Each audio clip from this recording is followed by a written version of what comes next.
Abyssal Murmurs. Hello, everyone. Welcome to the next horror stories. Story 1, Dead Corpse. This story happened to my grandma when she was little. It was taken back in Laos. In this story, I will tell it as in I'm her. Please excuse me for my bad grammars. My parents was getting ready to go to the garden, packing all the tools they needed, and before they left, my mom said to me, "My daughter, when you're done with your chores, I want you to kill a chicken and cook it. Bring it to the garden so your father and I can have our lunch. Don't take too long, because the sun will set and we don't want to travel back home in the dark." I replied, "Yes, mother." Then they set off to the garden first, while I took care of the chores at home. When I finished cooking the chicken and everything, I packed a rice in a banana leaf and carried off to meet my parents at the garden. While I was walking down on this dirt road, I noticed that ahead of me there was this thick cloud of fog blocking my way. I noticed right then something wasn't right. I got really scared that I decided to turn back to just go home and not deliver the chicken to my parents. Right as I turned around, I noticed the road was also blocked with the fog. I was trapped and I didn't know what to do.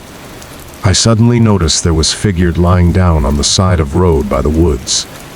The figured was dressed like what those dead people would wear. It was wearing a white skirt, so I knew it was a woman. But one thing that caught my attention was the cloth covering her face. I noticed it wasn't breathing, and it was a dead corpse. But the weird thing was, there was a little tree stump next to her body, and there was blood stained all over it. Right then, I knew that it was a burial area. I couldn't move, and couldn't think straight of what I should do. I really wanted to run, but both roads was blocked by the fogs. Suddenly, there was a strong gust of wind blowing. The wind was blowing so hard that it almost lifted me off of my feet. Then I looked at the dead corpse, if it was still there. And of course it was. But the cloth on her face was lifting up due to the strong wind. I can clearly see her jawline and her mouth. Her skin was peeling and rotten, that it was giving out this nasty smell. Right when I covered my nose, the wind blew harder that it actually lifted the cloth over her head. I cried out in terror because I noticed her face was bloody and deformed. I ran out of the fog and didn't care which way I was taking. Either I'm running home or running towards the garden. I ran so fast that I bumped right into my parents. Right when I saw my mother's face, I let out a huge cry, screaming at my mom what I had just experienced. My mom carried the bucket of the food that I packed, and my dad carried me home. When we arrived home, my dad just laid me in bed and told me to rest up and calm down because I'm already home, so I decided to sleep. The next morning, I couldn't get up, and I was feeling so weak and dizzy that my parents had to call in a shaman to see what was wrong with me. The shaman said that I had encountered something that frightened my spirit, that it left. So they did a ritual to call my spirit back, and I was cured. I recovered quickly, but I'll never forget that moment when I saw that dead corpse. The end. Thank you for reading. Hope you all enjoyed. Story 2, The Spirit in the Lemongrass. This is my friend's story, not mine, and it was true and creepy. I will write it from her perspective. My Uncle Lee had some secrets hidden from the family for sure, and I'm sure it was to protect us. When I was about 6, Uncle and Auntie Lee were in charge of babysitting me while Mom and Dad went to work. They both were a lot older than my mom and dad.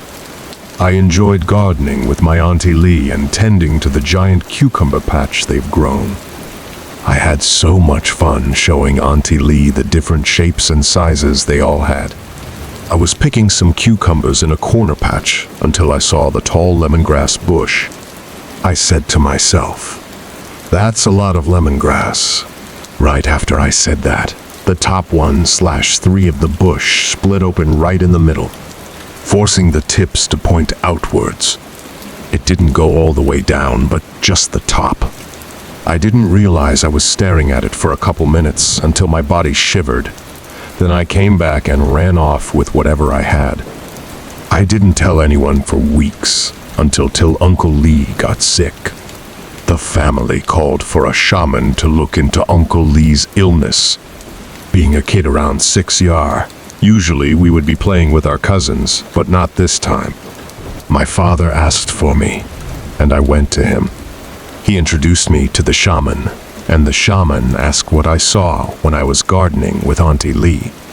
First off, I realized I was the only one who saw the lemongrass bush did that. To end, how did he know that I saw something unexplainable? Anyways, I told him everything that happened.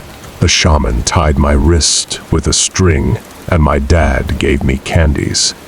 During the blessing, they cut down the lemongrass bush. After that, it was quiet for a long time. And then, when I was 16, Uncle Lee suddenly passed away. We were devastated, and we loved him dearly. Here is where it connected to my 16-year-old brain. My family and I were looking at pictures of Uncle Lee and found out that he had secretly stored a photo of him and his old wife back in Laos.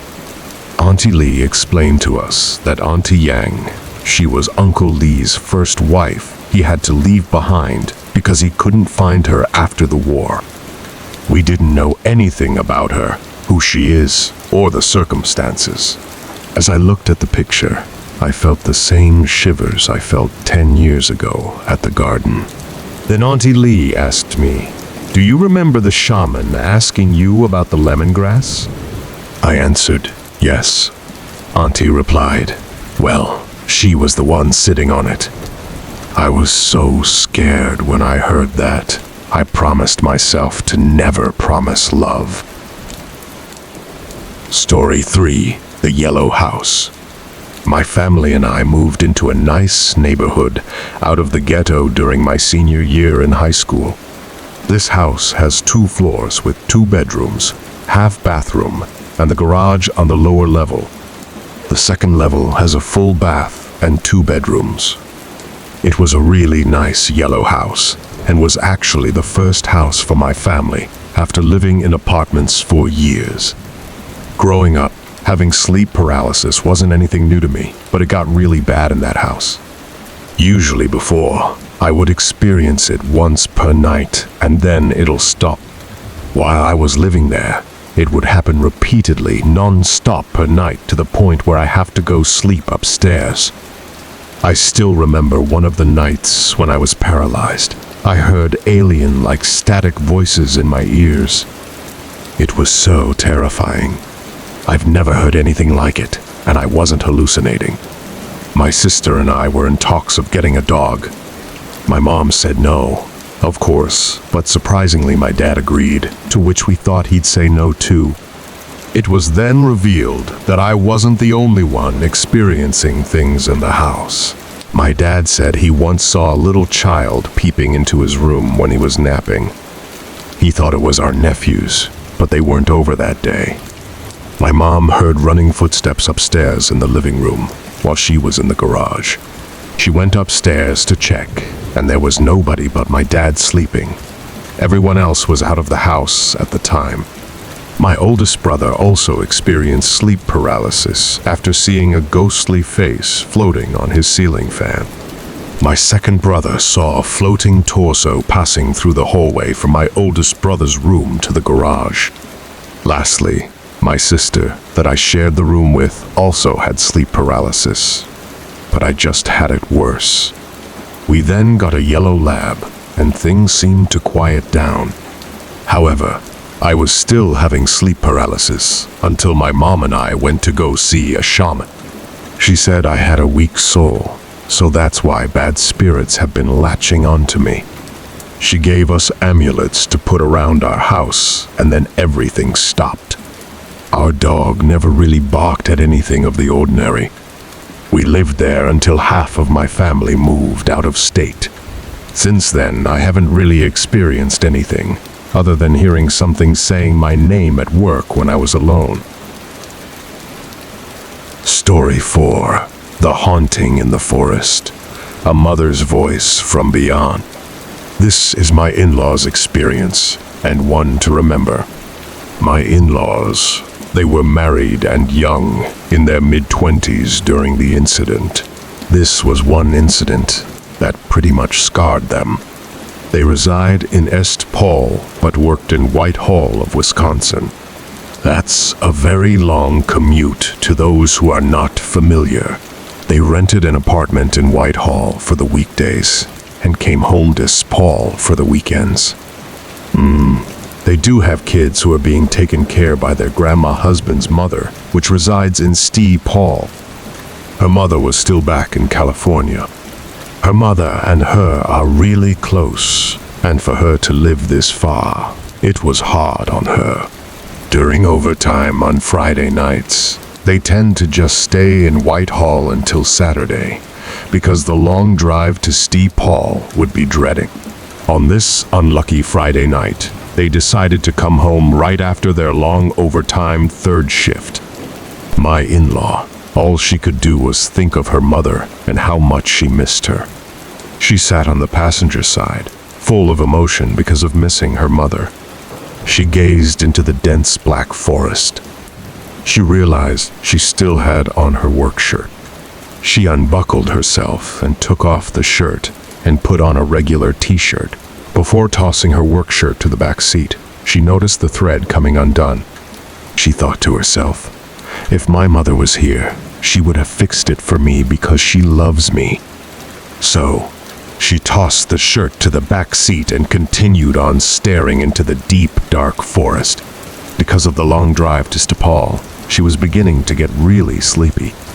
Right before she did fall asleep, she felt a tug on her back hair. She turned around slowly, looked over her seat, saw nothing, and turned back and slept. After sleeping for a short 30 minutes, she got up. She apparently had the best dream of her life. She started to tell her husband what her dream was about.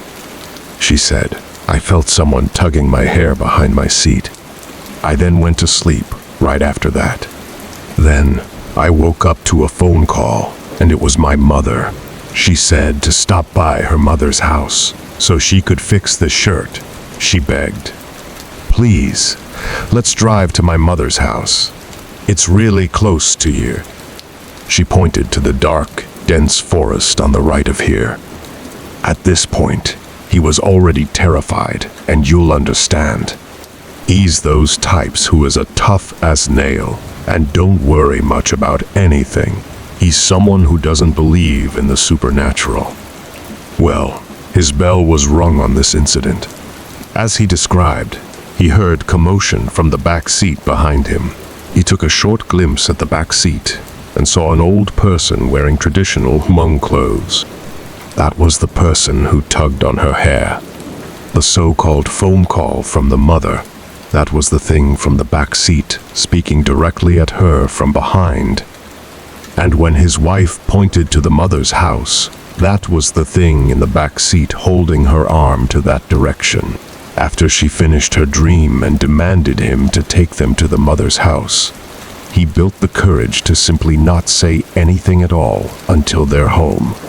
She nagged and nagged to him to drop her off at the mother's house and for him to just go on home without her. Still, he avoided her and just kept on driving. Once they arrived home, and it was already at 5 in the morning, he got out of the car right away and left her in the car with that thing. Well, you know old Hong folks. They typically sleep early and also wake up early too. His father was up and about doing his daily morning routine. He rushed inside and asked his father to come and take a look at his wife. He warned his father that there was something not human in the back seat holding onto her. His father went to the car and surely enough, she was being held by a spirit of an old Hmong lady. The father opened the passenger door and began chanting shaman rituals to rid of the spirit. Per the father, the spirit was very lonely and had died near some forest. She noticed a woman crying and just wanted company, so that's why she imitated the wife's mother's voice. The father told the spirit to look for her family and stay with them. After making some offering of money and food, the spirit went away.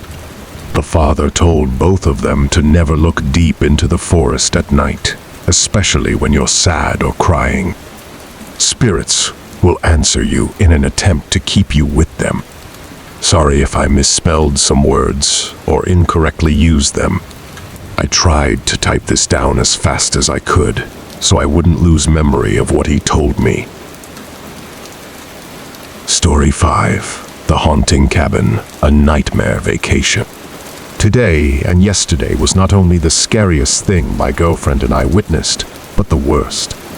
We decided to go out on a vacation in the woods, where we will be renting a cabin for the weekend. Several friends came along to make things more amusing. Just after arriving to our cabin, I had a strange, eerie feeling that we weren't the only ones. Could I possibly be over-exaggerating? But something tells me otherwise. It was a long trip and we were exhausted. Finished unpacking and decided to settle down and cook. After dinner, we had thought that it's time for bed. That's when it came to me. We wasn't alone. At approximately 2:47, I woke up to a strange sound. A child crying downstairs. Terrified, I ran into the room, woke up the friends closest to the restroom to ask if they can hear what just happened. To no concern of them, they fell back asleep. Having the courage to go into my room, I heard multiple footsteps from all over the cabin. I quickly woke my Jeff to stay up and asked if she can hear what was going on. Waking her up had quieted down what was happening to me. We decided to turn on the TV and watch a few shows until sunrise. The sun came up, and I waited until I hear the doors open from the others before I can open mine. We all head downstairs for breakfast. Having the incident happen to me, I explained what had happened. They all laugh and thought I was joking. Jokingly laughing with them, I thought it'll be nice to go out sledding. When coming back, I had the same feelings, as if I don't want to be here. So soon after entering the cabin, I felt my hair rising up. The minute I knew, I jokingly asked if they wanted to leave. Of course, they wanted to stay. It was a vacation. Lunch came into dinner and nightfall came. Again, I had the same incident happened, but with the GF staying up with me, we both heard it. Cry, footsteps coming from downstairs, then footsteps upstairs where our room is located. Seconds became minutes, when soon enough the doorknob decided to turn. To my knowledge, it looked like it wanted to come in. Quickly running to lock the door quietly opens. I slammed the door and locked it. I looked under and see a pale face looking right back at me. Frightened, I turned back to my GF to realize she was under the blanket, scared to death. Cried for help, but no one can hear. We got under the blanket, and it seemed something was in the room with us. Our bed pushed down from our feet. We kicked, nothing. The blanket starts to get lifted from our feet. Eye-opening. It was a figurine of a pale woman. We jumped out of bed and ran into our friend's room and woke up our friends to explain. My GF started sobbing, going into a seizure attack. Not normal, because it was her first time. We called L911 and ended up at the hospital and out of the cabin. At the hospital, morning came. We thought it was time to go get the luggage and come back to the hospital. Nothing happened when we entered the cabin, but of course, I had the same feeling still. We headed back to the hospital. Entering the room, my Jeff was acting strange. She laughed at the incident that had happened to us. Later that day, She was released and prescribed with some medication. I decided to head home, and I explained what had happened to my friends. Taken from their view, they apologized for mistakenly thinking I was lying. Home we were. The Jeff and I decided to head to bed, me staying awake while watching the GF sleep. A few minutes passed, and I hear mumbles from her. She wakes up to look at me, telling me she's seeing what had happened to us in her dream. She even said that she feel the thing grabbed her, pulled her away from me while her eyes were opened. She told me she couldn't talk nor move while I was there. Yet, I couldn't even notice that. Was it sleep paralysis? Did it take her spiritually? Still scared. Should I talk to my parents about it? Could it be that when the door opened, it was already inside? Story 6. The Well. Back when I was 13 years old, my family moved into a house with a well in the backyard.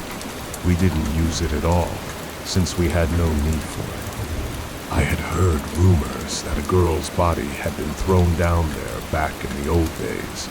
Since I was curious, I went and did some research. I found out that a girl had disappeared about 5 years before, and she had lived in the area. Many speculated that her body had been thrown in the well, but it was so deep, and no one wanted to go down there to check. A few days later, my curiosity got the best of me, and I went to go look in the well. I took off the cover and looked down inside, but it was pure darkness. Suddenly, I heard a voice. "Help me." It was faint, but I could hear it. It sounded like a young woman. At first, I was shocked and thought it was just my imagination. I was about to close the lid when suddenly I heard this horrible croaking moan from inside the well. My eyes immediately looked down into the hole, and I could barely make out a pale-skinned girl crawling up the well. I freaked out and covered the well and ran away as fast as I could. When I got inside, I told my family everything, and we moved out as soon as possible. I still think about the horrifying thing I saw to this day, and I don't plan on going back to that cursed house. Story 7. S. Yang. My family and I just drove past our old house, and it looks great since it had remodeling and all that good stuff, but it's haunted. That's probably why it's always on the market and had to be remodeled so nicely. I just want to share the story of how we found out it was haunted. One night, my cousins, my brother, and I decided to have a sleepover down in our basement. It was the weekend. We had no school, and it was already dark out. There were 6 of us total. We were all around age 8-11. One of my cousins, let's call him N, brought over his brand new robot dinosaur where you press some buttons and it roars, moves its head, chomps his jaw, and walks a bit. We all thought it was very cool, and we all wanted to play with it.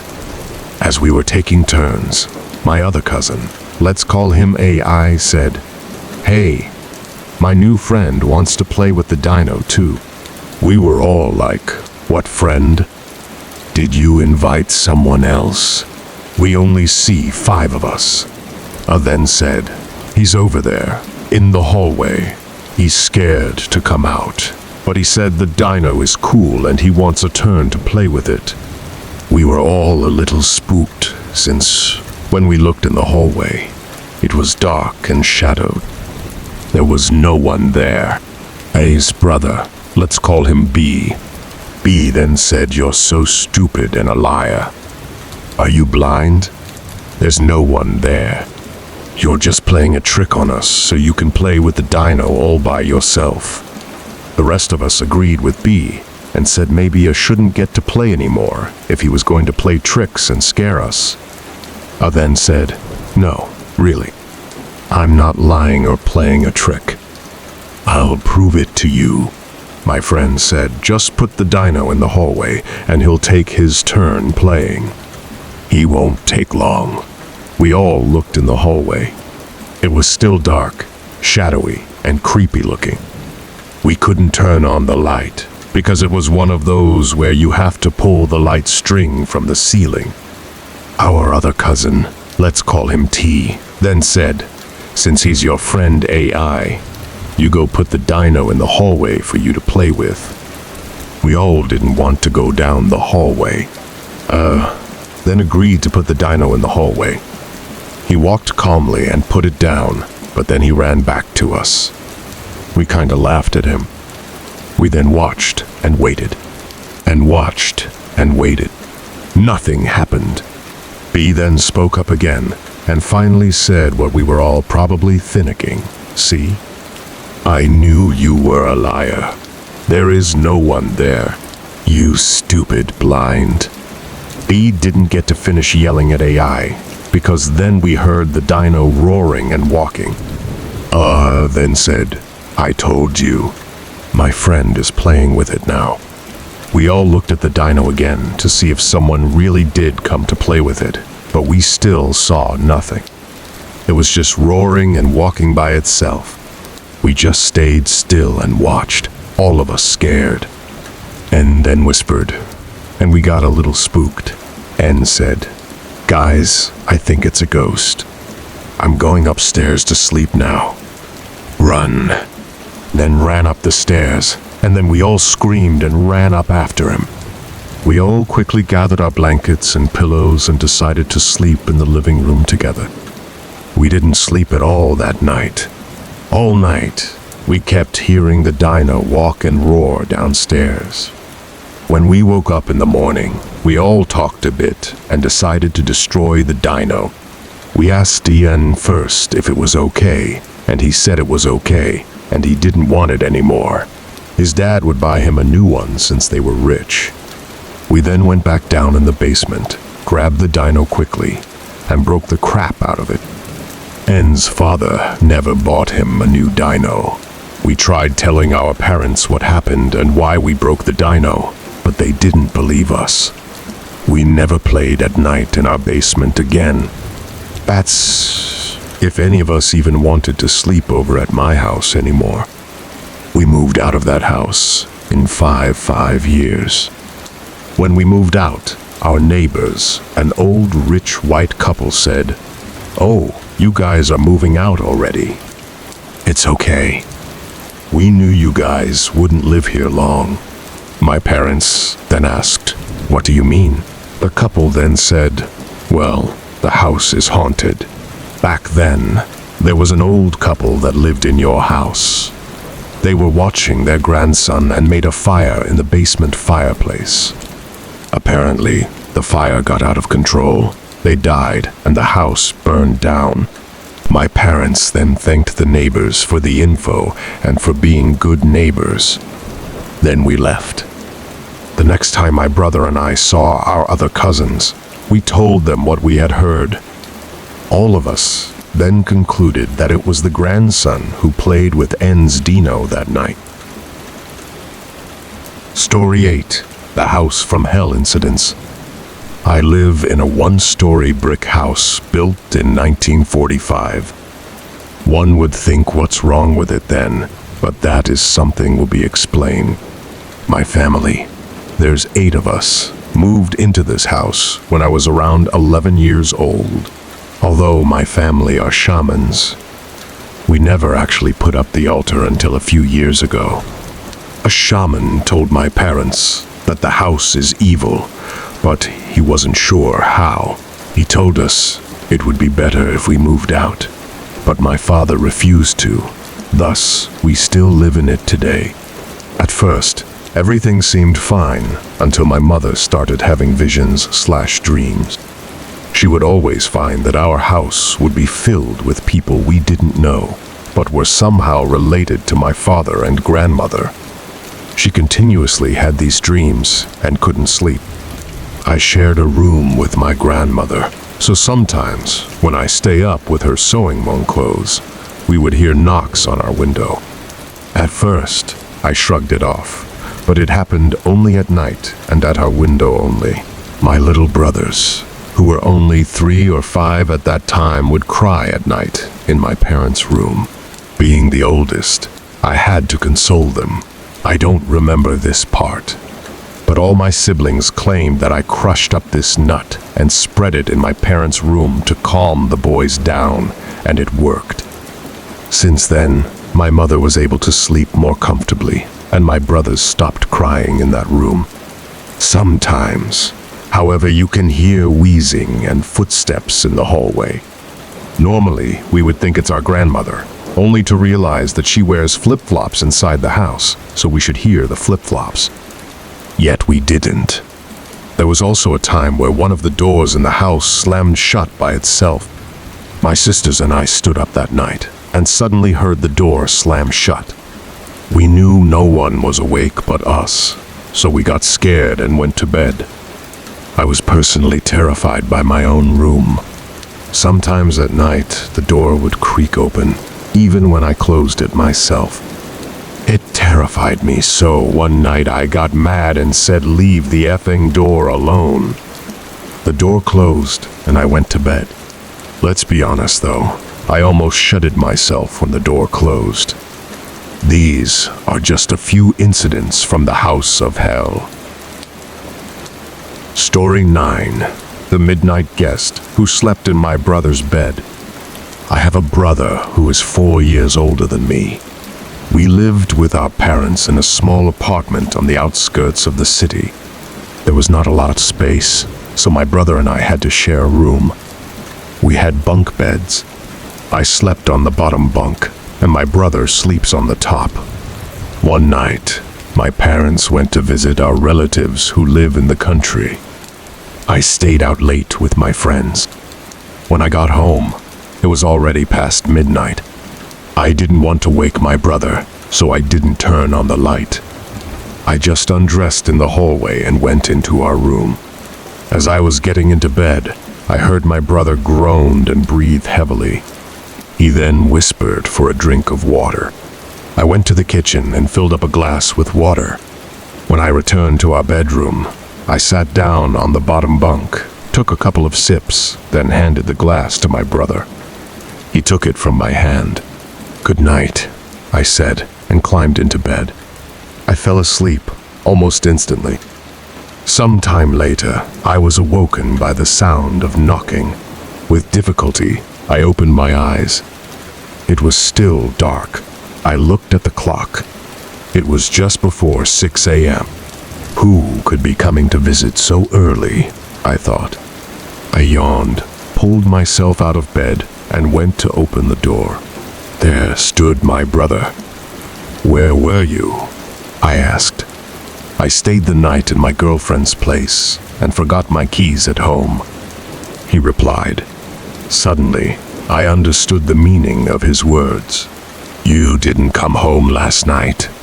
I asked. "No," my brother answered. With a pounding heart, I walked back to the bedroom and turned on the light.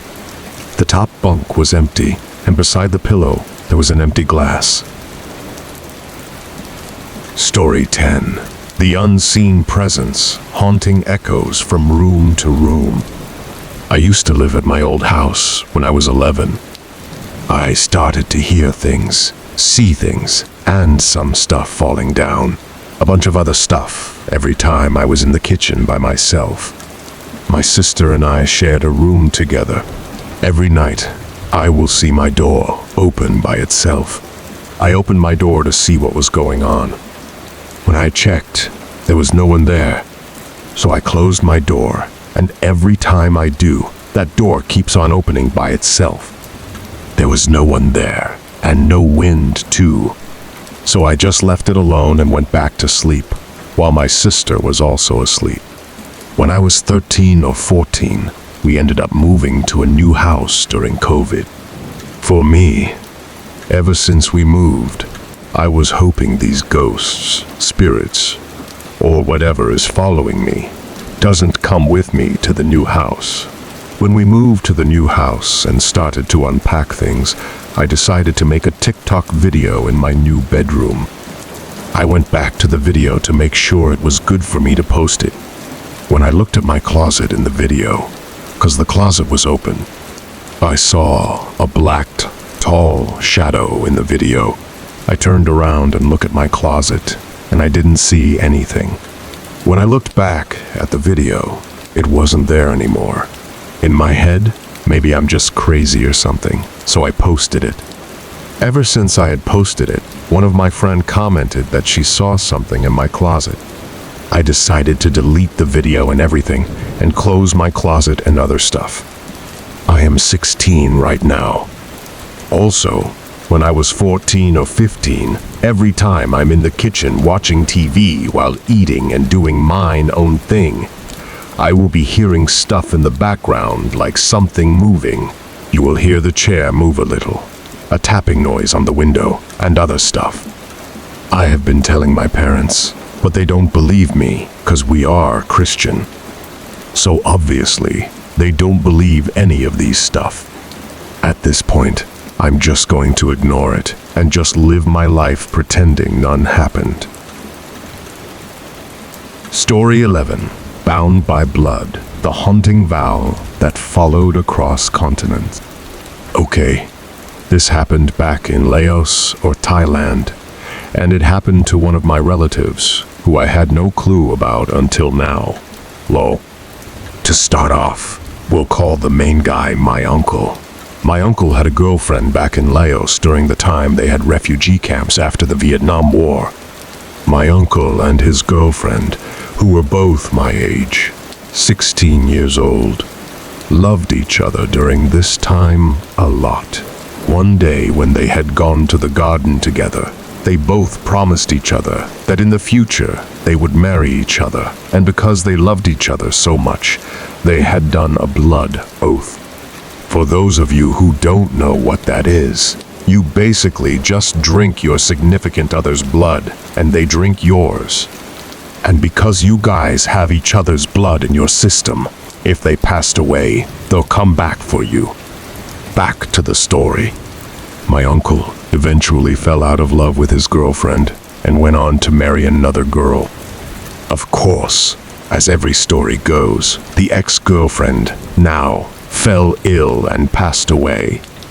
When she passed away, she came back for my uncle, telling him to go with her to the afterlife. But he denied. He grew ill, and a shaman came to see what was going on and why he was so ill. Turns out, it was his ex-girlfriend trying to take him. They replaced my uncle with a doll and left it at that. He eventually grew better. Now, after this, they moved to the United States and never heard of her again until just last year. My uncle has grown old by now and has had kids with his wife when recently he started feeling paranoid and had dreams about his ex-girlfriend finding him again. He grew super ill after this, and because his sister was a shaman, he asked her to do a shaman ritual for him to keep her away. The weekend came along and his sister came to do the ritual, while in the other side, she again replaced her brother, my uncle, with a doll like last time and watched her go off with the doll. They assumed all was good and thought that'd be the end of it, so they prepared to eat. Keep in mind, the shaman ritual was inside a house, so there are no bugs or anything in the house.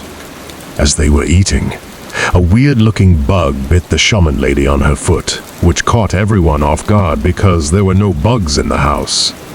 From the shaman lady's words, she felt as if she was going to pass out any minute from the bite, and she knew this wasn't normal. She went back to do her shaman ritual to see why this happened.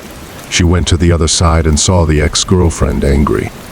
The ex-girlfriend threatened the shaman, saying if she were to get in the way, she was going to take the shaman lady with her as well, as she had been searching so long for her lover. The shaman lady came back to the real world and apologized to her brother and said there was nothing she could do and left home. A few days later after this, my uncle sadly passed away and we held his funeral a few days later. That's all. Hope you enjoyed as it's kinda long. Story 12. The unseen guests, a chilling morning visit. So, to start this story, I slept in my brother's room all by myself because he left about 2 weeks ago to a vacation with our cousins. On this particular day, I saw 2 kids by the end of the bed.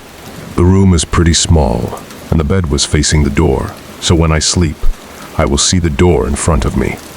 I believe around 5 or 6 in the morning, I heard my younger sisters walking around the staircases and talking. That made me woke up, but I thought nothing of it, since they always do that every morning. Then, a few minutes or so, I fell back asleep. I only slept for a short period of time, and when I woke up again, I saw 2 heads at the end of the bed. They had black hair. I heard a slight giggling, and I thought it was my younger sisters trying to prank me or fool me. I decided to play along and pretended I didn't see them and close my eyes. But all of a sudden, the slight sound of the giggling stopped. I decided to wake up and tried to scare them by the end of my bed. I went up to the end of my bed and saw nothing. My heart dropped to my soul. And that's when I laid back down really quick and put the blanket over me. I was sweating and I felt so hot. I was just shaking for about half an hour because I felt so scared. I heard my younger sisters again by the staircase, and I yelled their name. They opened the door and answered, "What?" I asked if they came inside the room, and they said they were sleeping. I went downstairs and told my mom that I had seen 2 little kids at the end of the bed. She is a shaman, and she asked, "You saw 2 little kids?" I answered, I thought it was sister name and sister name. Also, W, I don't want to say my sister's names on here. I also told her that I got really scared, and I swore that I saw 2 little kids, and she said, "It's okay. Don't be scared. It's tease, probably just because we did a Onig yesterday, and there was a lot of kids here." I didn't know what she meant by that, but yeah, that is my story, and I can still remember the smallest details on the day. Story 13, The Midnight Encounter, Haunting Visions on Sacred Ground. My family is from Washington. One day, my dad had a crazy dream to move to Wisconsin. My family migrated from California originally, but we'd already been in Washington for more than 10 years. I had only been about 4 years old. My dad asked his 3 brothers if they wanted to migrate to Wisconsin with our family, and they all agreed in fall to go. There were at least 25 of us. My first uncle had himself, his wife, and 6 kids. My second uncle had himself, wife, and 4 kids. My third uncle had his wife and then 2 kids. All my uncles, we drove our own vehicles. My family had 8 people total. On the way there, we saw a lot of views. It was until we reached Montana State that things got a little spooky. My dad and uncles got pulled over by a state trooper because they were all swerving off the road. He told my dad the closest rest stop was a few miles down. My dad decided to go to the rest stop. It was getting close to midnight. My dad told his brothers they were only there to get some shut-eyes. As soon as the sun comes up, we go. I guess my dad had a bad feeling. We went out and stretched and used the restroom. My second auntie was telling my mom, "Did you see that man with white clothes cleaning the stalls?" My mom was like, "No, I saw nothing." We all went our separate ways and slept in our cars. Around 4 a.m., we were awoken to my older sister, crying and screaming. I didn't know what was going on. My mom was tying a red string around my sister's neck, and she was white in the face. I heard her conversation while she was telling my mom what she saw. She saw a man in white clothes walking into the woods. As she saw him walking, he bounced to the floor and disappeared and reappeared as a white cat. Then she heard the chanting voices and the animals dancing. She said they looked like white clouds. It scared her terribly. We asked the cleaner who came by in the morning, and she told my auntie that this place was built on scared Native American grounds. This is probably why she heard the chants and the dancing animals. Story 14. Whispers of the Past. A haunting in the storm. At the time I was 4 years old, my family and I lived in Fresno. We moved to these apartments where a huge majority of the people that lived there were Lao and Cambodian people, since we were Laotian. A few weeks since we moved in, some strange things happened. For instance, my mom saw my cousin walking, so she knocked on our window to wave hello. Then, all of a sudden, my cousin turned pale and took off running and crying. I was like, okay, whatever. Moving on. About a week later, we had a severe thunderstorm at night. One of the thunder rolls woke me up, but something was telling me to look in our hallway. At the time, my sisters and I slept with our door open. As I was staring at our open door, I saw a small figure with glowing red eyes slowly started walking past the door, and it then stopped and just stared at me. For some reason, the whole eyes glowing thing didn't register in my head till later. This figure was about the same height as my little brother, 2-1/2-year-old at the time. Here I was, thinking it was him, so I called out to him, "Vongsa." There was no response. I tried again. "Vongsa, what's wrong?" Still nothing. "Vongsa, you know if you're scared, you can some sleep next to me." I'm scared too. I even moved over and pat down on the spot where I would let him stay. Still nothing. And then the figure turned and started walking towards the kitchen. For some reason, I thought, oh well, he's going to the fridge to get his bottle, and he'll be back. I decided to go back to sleep, since he'd just come and snuggles next to me, but he never came. That next morning, I told my mom what happened, and I asked her if my little brother went to their room to sleep. She said, no, he didn't even wake up last night. I was like, really? And then my mom started speaking to my dad in Lao. Knowing that I didn't really understand Laotian that much, and right after their conversation was done, my dad left and came home with a Buddhist monk to come bless the apartment. Since then, I was not allowed to talk about what happened. Fast forward some years, I'm now 12 years old. We lived in Green Bay. We had a severe thunderstorm, and I dreamed about what happened that night in Fresno. That next morning, I confronted my mom, and what she told me just shocked the hell out of me. She told me that, before we moved in, a Hum family was living there. One day, that husband went crazy because his wife was taking an ESL classes at a close-by college, and he got it in his head that his wife was having an affair with the teacher, which was not true. So in his fit of rage, he killed his 2 kids. Both boys, one was 6 years old and the other only 2 years old, and waited for his wife to come home from her ESL class. Once she arrived home, that was when he killed her.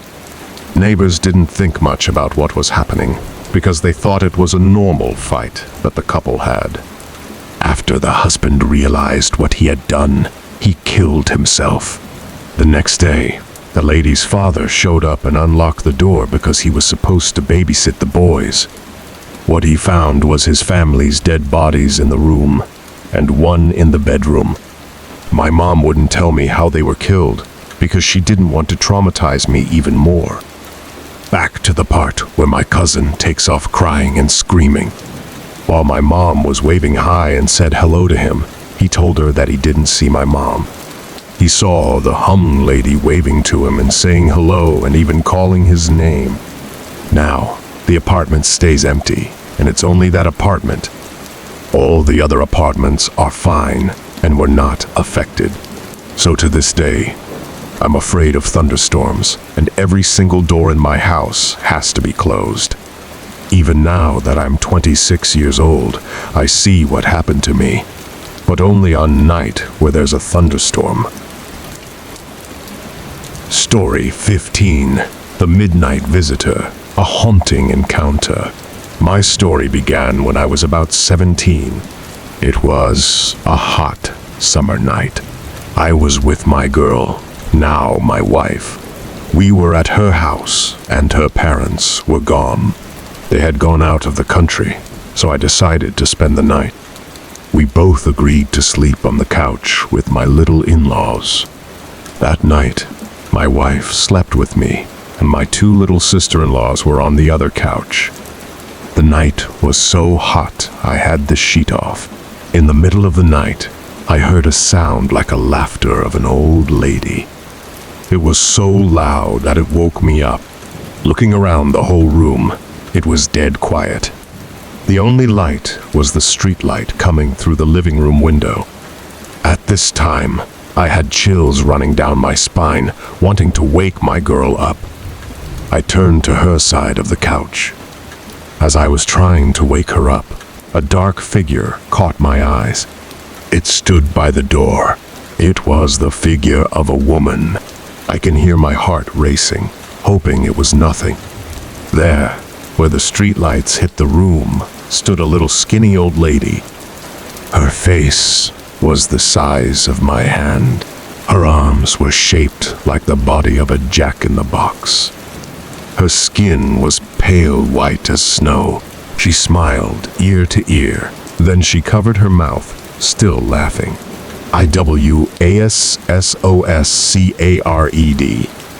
IFROZEINFEAR. The little old lady began to talk. She said to me, "I'm going to pinch you." At the same time, laughing, frozen in fear, I saw her walk toward me.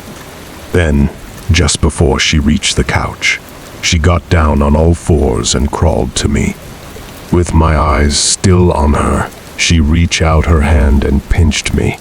The pain felt like needles. The pain was so intense, I yelled so loud that my wife woke up. She asked me what was going on. I told her, and she said, "Yeah, right." Screaming at her, I said, "Turn on the light and you will see." She turned the lights on. There, at the bottom of my foot, was a set of small fingernails with my foot still bleeding. I turned off the light and held her tight, but could not sleep. Scared, I just laid there waiting for morning to come. The morning came. I got my stuff, and I was out of there. Till this day, whenever I think of that night, it'll still scare the crap out of me. Now I know there is something in this world we cannot explain. Story 16. The Thing Under the Bed. It's up to you whether to believe this story or not. I was staying at my cousin's house down in Milwaukee. I don't go there much, so of course I was a bit unnerved. Her house wasn't in the best area, and the neighborhood in general was quite creepy. All the houses were old and barren. When you looked at the windows, you could almost imagine some little ghost girl staring back at you. Anyways, the room I was assigned to sleep in was almost empty and barely had any furniture except for a bed and a full-body mirror against the wall next to it. The room was lifeless and plain, so I didn't look forward to sleeping in it. Thankfully, I spent the whole day in Milwaukee with my cousin's family. By the time we got back, it was already dark, so we all went straight to bed. Since I was exhausted from walking around in the city all day, I fell asleep quickly. But I suddenly woke up in the middle of the night, sweating and breathing harshly. As I laid in the bed, an uneasy feeling came over me. My stomach was twisting, and I felt like puking. and for some reason I was getting scared. It didn't help, but the room was creepy itself. The only source of light was from the moon shining through the window. There were no blinds or curtains, so it was easy to see the light. I turned my head to the right to get more comfortable. This way I was facing the mirror. At first, I didn't notice it, but then I finally saw it. In the mirror, it reflected the bottom of the bed. In the reflection, I could see a pale white face emerging, its long, slender arms reaching out, ready to crawl. The eyes of the monstrous creature were two empty holes. Even if there was nothing there, I could feel its gaze paralyzing me. Its pale white lips curved up into a wide smile, so wide the corners reached its ears. I could only stare in horror, and the creature crawled out from under the bed, its white body jerking and shaking with its movements. I wasn't ready to die yet. I wasn't even married at the time. I opened my mouth and let out the loudest scream I could, waking up the whole household. Suddenly, the mirror cracked and broke into a million pieces, like little crystals being scattered into the air. I closed my eyes and raised my arms to shield myself. My cousin and her husband then ran into the room, asking what was wrong. I couldn't say much. I was too shaken from the horrible thing I had just experienced. I stayed up the rest of the night, watching TV with my cousin, with all the lights on, of course. When the sun finally came out, I was comfortable enough to tell her what happened. My cousin hadn't seen anything in the house yet, but her kids had. Their 7-year-old daughter had told them once that she had seen a white alien under her bed as well. This creeped me out a lot, and I didn't want to stay there anymore. I left their house after eating breakfast and went straight home. Ever since then, I have never gone back to their place. 2 years have passed. They tell me that their daughter still sees the white alien around. Thankfully, I have never seen it ever since I left. Story 17. Get Out. My brother used to work for a company near Green Bay Road on the north side of Milwaukee. Why? He had access to a huge fitness center for the employees. I remember it was Thanksgiving weekend. Now, for a typical hum person, our families don't feast until Saturday and Sunday. It was Thursday. We parked the car and went into the gym to play basketball. The gym was about 5,000 sqft and about 3 stories high. It was a huge gym. Since it was only the two of us, we used half of the basketball court. The other half was blocked off by a blue curtain. We were shooting around, and then all of a sudden, the lights turned off and the other half of the court's lights turned on. I told my brother, well, maybe the building has motion sensors. We went back to the side and turned the lights back onto the whole gym. After 15 minutes, the lights on the other half of the gym that we weren't playing on turned off. I played it cool, like, yeah, it was the motion sensor. I told my brother to chill and not freak out. I ran really loud to the other side, but the lights never turned on. We started to freak out. All of a sudden, my phone rang. We both jumped, but it was just my cousin. He was coming to play ball with us. Nothing happened for the next 10 minutes. When my cousin arrived, we kept playing basketball. After about 1 game of hustle, my brother won and was talking shit to me and my cousin. All of a sudden, we heard a high-power cleaning machine turned on. It was moving and cleaning the floor really slowly. I told my brother, oh, that's why the lights turned on and off, because someone is here cleaning the floors. I'm gonna go check who it is.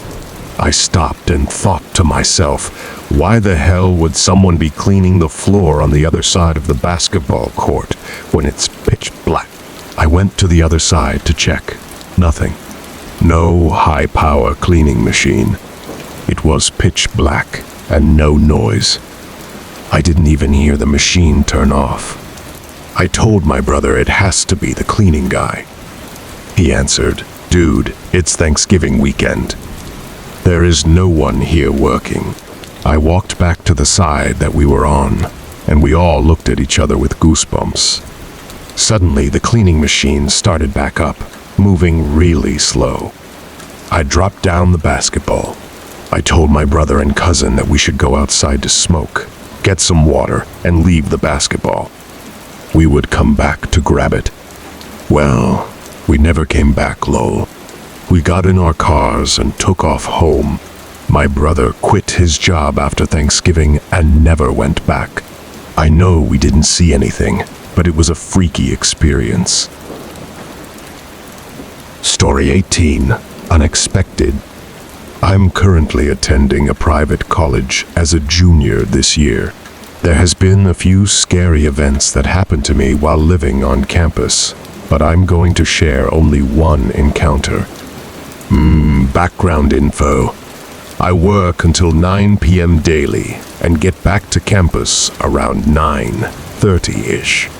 Then I cook/eat and complete my homework prior to showering. I always shower around 1 to 2 a.m., but nothing like this ever happened. I live on the 13th floor. Everyone on this floor shares the 8 toilets, 8 shower stalls, and 6 vanity sink top mirroring each other. There are not very many Asian women, so most of the ladies on my floor are white or Caucasian. One night during fall semester, I completed my homework and realized it was almost 3 a.m. There was a chapter I needed to review prior to class tomorrow, but then decided that I shower instead and wake up early to do so. I'm sort of a clean freak, so I shower every night regardless. So I go shower, and while shampooing and soaping my body, I heard the door open. Someone came in to use the bathroom and flushed the toilet. I heard them wash their hands, and the door slammed closed a few seconds later. Then, a few minutes later, while rinsing off the shampoo and soap from my body, the bathroom lights went off in a glance. I didn't hear the lights switched off, and it was pitch black, way in the last stall. I freaked out and quickly finished rinsing my hair. I turned off the water and reached for my towel. In dark silence, I quietly walked out of the stall and pulled the shower curtain to the side. I was pissed, thinking that someone probably pranked me. I walked into the tiled aisle with my right hand reaching towards the front. I was so creeped out by the sound of dripping water that I felt like my soul left me. It reminded me of those horror movies, which I then imagined myself in. I passed the 4 shower stalls out into the open area where the sinks and doors were. As I kept reaching out, a billion of scary scenarios/thoughts popped into my mind. Hoping that I won't reach for some furry thing, I grabbed a hold onto the light switch and turned it on. I looked around quickly and no one was there. This is when I found out our bathroom had 4 different light switches, and in order to brighten the bathroom, I needed to turn on all 4 of them. The one I switched on only turned the lights that were above the sinks on the right. I quickly walked to the other side to turn on the lights on the left, then walked towards the wall by the showers to turn on those lights. I haven't seen anyone hiding so far. I then walked towards the wall, adjacent to the toilet stalls, dividing the sink and the toilets, and switched on that light. Now, all of the lights were on, so I decided to check the toilet stalls to see if anyone was hiding there. I opened the last toilet stall, hoping to see some girl jump out laughing at me with a camera in her hand, but that didn't happen. Since I found no one, I dashed back to grab the rest of my clothes and things at my shower stall and ran out. I realized that it'd take more than one person to turn the lights off at the same time alone. From that day on, I never shower later than 11 p.m. Our bathroom lights never auto shut off, and I found out that 2 other girls had similar encounters and banging on the walls. Story 19. I See You. Back then, in 2009, I used to work as a CNA in a senior home care. I was working graveyard shift, and this particular experience still gets me to this day. We have an elder lady, who we will call Josie. During the day, she would be perfectly fine, and nothing was wrong. At night, however, will be a different story.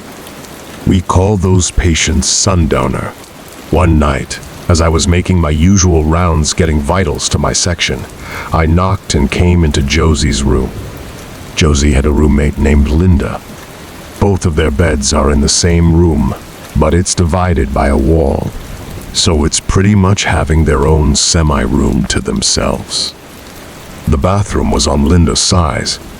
I panicked and ran to check the restroom.